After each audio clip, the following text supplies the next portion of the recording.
दहेज केस की या पारिवारिक मैटर, डोमेस्टिक वायलेंस यानी घरेलू हिंसा का या दहेज का केस कर दो या मेंटेनेंस का केस कर दो, उसके बाद मैक्सिमम महिलाओं के सवाल आते हैं कि सर मुझे मेरे ससुराल में जाना है, ठीक है, तो क्या मेरा जाने का अधिकार है? केस करने के बाद क्या मैं जा सकती हूँ या नहीं जा सकती हूँ? आज इसी टॉपिक पे पूरी डिटेल में अपन बात करेंगे।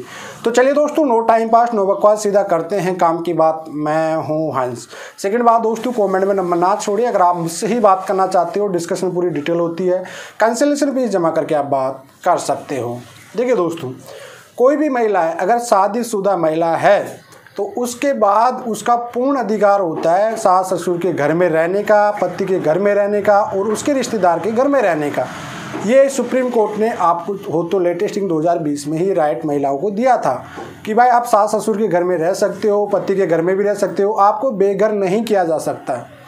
अब सवाल यहाँ पे महिलाओं के, कई महिलाओं के ये सवाल आते हैं कि हमने तो उनके खिलाफ शिकायत कर दी तो हम कैसे रह सकते हैं। देखो, ये आपका एक पर्सनल मैटर हो गया, आपके साथ कोई क्राइम घट रहा था तो इस वजह से आपने कोई कंप्लेंट की है, लेकिन आपका रहने का अधिकार कोई नहीं छीन सकता जब तक आपका तलाक नहीं हो जाता है। जी हाँ भाई, जब तक आपका तलाक नहीं हो जाता उस सिचुएशन में आप वहाँ पे इजीली वे में आप रह सकते हो। लेकिन यहाँ पे एक सिचुएशन ये है, अगर परिवार पेश करके उन्होंने आपको पाबंद करा दिया, आपके साथ आपके घर वालों को या किसी रिश्तेदारों को पाबंद करा दिया, तो उस सिचुएशन में आप वहाँ पे नहीं रह सकती हो।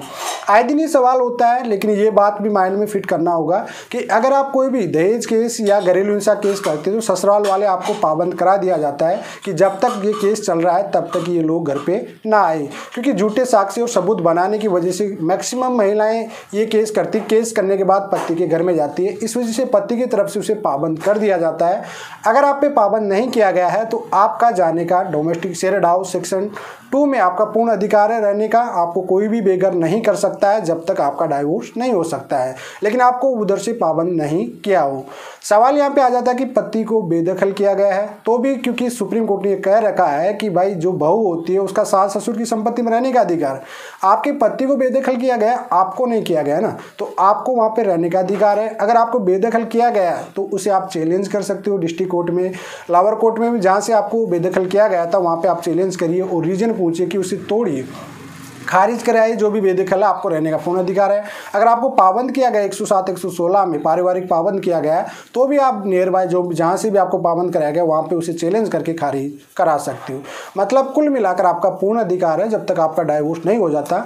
जो सिचुएशन होती है जैसे पाबंद की, बेदखली की, उस सिचुएशन को मैंने बता दिया कि नियर बाय कोर्ट में जहाँ से आपको पाबंद कराया गया है या फिर बेदखल किया गया है तो वहाँ पर आपको चैलेंज करना पड़ेगा, उनको प्रॉपरली रीजन देना पड़ेगा। अगर उनके पास एक ठोस रीजन नहीं है तो आपको ना तो बेदखल कर सकते हैं ना ही पाबंद कर सकते हैं। आई होप आपको सबके समझ में आ गया। अगर डिटेल वीडियो, अगर आपका कोई भी सवाल रहता है तो कमेंट में छोड़ दीजिए। चलिए आज के लिए इतना ही। जय हिंद, वंदे मातरम।